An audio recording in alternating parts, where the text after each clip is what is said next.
Right, guys, so we've got another episode of Chatting Brown, where this week we're going to be looking at the Elon Musk Neuralink and seeing exactly how it works and what it is, and if we dare have it. Really excited to show you what we've got. I think it's going to blow your mind. All of your senses, your sight, hearing, feeling, pain, these are all electrical signals sent by neurons to your brain. These can all be solved with an implantable neural link. This is sort of what it looks like. Do you think it looks like one of Pat Butcher's earrings? It definitely does. This is our little device. That thing at the bottom is just to hold the threads in place because they're just like little fine wires. In a lot of ways, it's kind of like a Fitbit in your skull with tiny wires. All you can see afterwards is that there's a tiny scar, and if it's under your hair, you can't see it at all. In fact, I could have a Neuralink right now, and you wouldn't know. Maybe I do.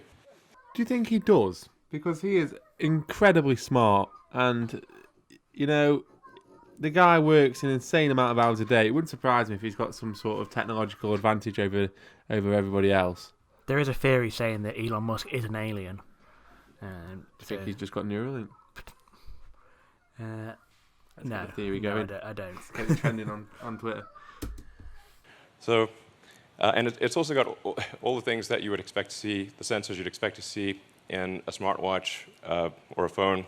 So there's actually a lot of functions that this device could do related to monitoring your health and warning you about a possible heart attack or stroke or other damage, as well as sort of convenience features like playing music. Which would be more important for you, Jack? Would it be the health benefits and, you know, being able to know an impending heart attack or stroke or seizures coming so you can get to medical attention before it happens, or being able to control your computer and your phone with your brain? Which is the more appealing aspect of this device to you? The most appealing aspect is music into my brain. We can listen to KSI, Lamborghini, injected into my brain, in my veins. It's in my DNA. Lamborghini. It's sort of like if your phone went at your brain or something. Yeah, maybe that's not a great analogy. Anyway, so it's also inductively charged. So it's charged in the same way that you charge a smartwatch or a phone. This bit is confusing me because are you going to have to sit in bed at night with a wire coming out your head because it's charged into the wall?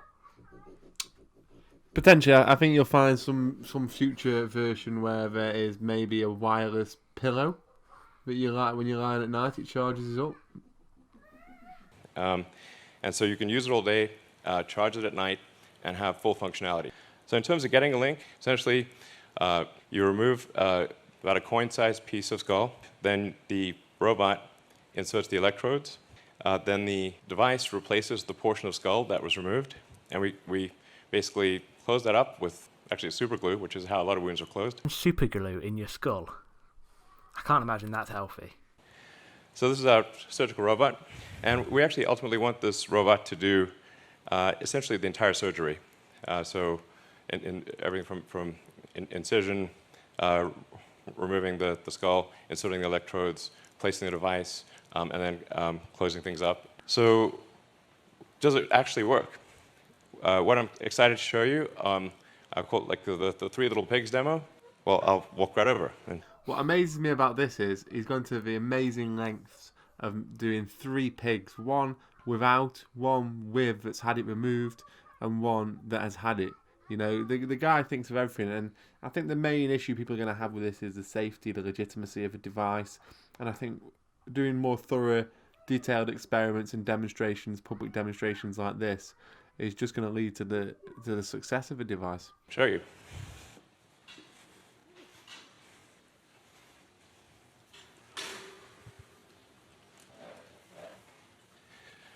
So what we have in pen number 1 is Joyce, and she does not have an implant.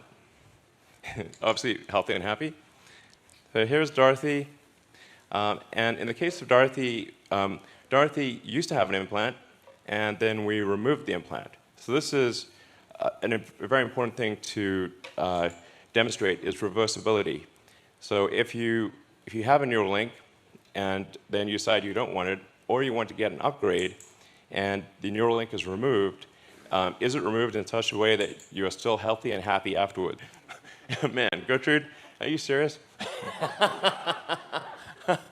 Okay. Oh, the beauty of live demos. This is a real live demo. All right. Here we go. Great. Okay. Great. This is a high energy pig. All right. Gertrude, thanks for coming out. So what the beeps you're hearing are real-time signals from the Neuralink in Gertrude's head. So this Neuralink connects to neurons that are in her snout. So whenever she snuffles around... This means nothing to anybody apart from Elon Musk, all these signals. No one's got a clue. Sounds like Morse code. And touches something with her snout, that sends out neural spikes, which are detected here. She's had the implant for 2 months. So this is a healthy and happy pig with an implant that is 2 months old and working well. Yeah. Why don't we get a Neuralink for Bailey? Anything to stop her snoring, Jim. And we've been able to show that you can actually have multiple Neuralinks implanted, and again, healthy and happy and indistinguishable from a normal pig. And in terms of additional brain reading activity, when we have, say, one of our pigs on a treadmill, pig on a treadmill. Do you feel like Elon Musk is an awkward guy? I feel like the whole room did not laugh there. Tumbleweed. Mate. Yeah. Oh, what a guy. It's a funny concept, really. And we take the readings from the neurons. We're able, with a wireless neural implant, to actually predict the position of all of the limbs in the pig's body. Now, in terms of writing to the brain or stimulating neurons, so you can see them lighting up different brain regions. And then by carefully controlling the electric field, you can actually have one electrode influence possibly 1,000 or 10,000 neurons.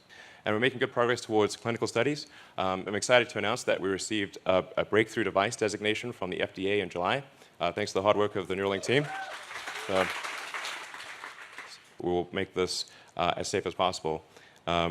Just as with Tesla, while it is legally possible to ship a 1-star car, at Tesla, the only cars we make are 5 stars in every category. Apart from the ones that were setting on fire because of battery issues. We actually maximize safety, and we'll take the same approach here at Neuralink. So we'll do live Q&A. So bring in a bunch of people from the Neuralink team. Will you be able to save and replay memories in the future? Maybe we could store Kieran Trippier scoring that free kick in this World Cup semi-finals. Yes, I think in the future you'll be able to save and replay memories. This is obviously sounding increasingly like a Black Mirror episode, but well, I guess they're pretty good at predicting. Over time, we could actually give somebody supervision, like you could have like ultraviolet or infrared, or see in radar, and actually have superhuman vision. Can the Neuralink chip allow you to summon your Tesla telepathically? My man's got his time to shine. He can ask any question in the world, and he wants to know if it can summon his Tesla. Of all the questions you could have asked there, that's what you come up with. Not will you have superhuman cognitive functions. Not will you be able to perform 10,000 multiplications in a second. Can I summon my car with it so I don't have to take 6 extra steps? So American. They're so American. First. Definitely, of course. You heard it here first. That's a definite 100%. Carlos, that is the answer. With this implant, you can actually think. Just by thinking, you can output words, and you can type, and you can control a computer, control a phone, and I think that is one of the most important pieces of information about this Neuralink, and I think that is what the issue it solves more than any other among the abundance of issues it could solve for the human body. The data rate issue, which you may have heard Elon Musk refer to previously in a Joe Rogan podcast before. So what this essentially boils down to is the reason that we can't be symbiotic with artificial intelligence at the moment is an issue with the amount of data we can input and output. So we can obviously intake quite a lot of information through visual stimulus. Obviously light is the speed of light is the quickest thing, so that's probably one of the fastest ways to do it. then we have to communicate back to the device through brain, cognitive function, moves our arms, moves our thumbs, taps on a screen, and they are vital seconds. And when you add it all up, it counts to a great deal of time. Now, the data rate issue means that obviously we get an abundance of information coming in, but can't output information or commands equally as fast. And I think that this is what that's going to shorten down. So you'll talk about it in a second, I imagine, but where you can literally control your computer or your phone devices, everything with just the thoughts in your head. And that's going to really speed up technology, speed up development of technology. And as long as you've got the internet capacity to cope, and you've got the RAM in the computer and the device to cope with how quick you can make these transitions between programs and software, then we're going to see a massive advancement in computers here. This is a life-changing, times-changing piece of equipment, and this is why we're doing the podcast on it, because this, without a shadow of a doubt, in the next 10 years will completely change the economics and human race on this planet, without a shadow of a doubt. Which is pretty wild. Any estimate of how much it will cost at launch and what price it will reduce to over time? Well, I think at launch it's probably going to be. I would say that's not really representative, because at first I think it's going to be, quite expensive, but that price will very rapidly drop, and I think over time we want to get the cost obviously down as low as possible, but I think inclusive. My question for you. I want predictions. First YouTuber to get a Neuralink, and like how much it's going to cost them. First YouTuber to get a Neuralink for me is Vicstar123. That guy's controlling that Minecraft pickaxe with his brain juice. And how much is it going to cost? I think the first iterations of this device are going to cost upwards of 15 bags. 15. Yeah. I think you're looking at more than that. I think for me, the first YouTuber, without a doubt, is either going to be Mr. Beast or Logan Paul. And I think you're looking at spending, I think, 50, 60 grand on them. Of the automated surgery, I think we want to get the price down to a few $1,000s. Thank you very much. Just think, in a few years' time, you'll be able to like, subscribe, and ring that bell just with a thought. That's the world we want to live in. Thanks for watching, guys. Peace, guys. Peace.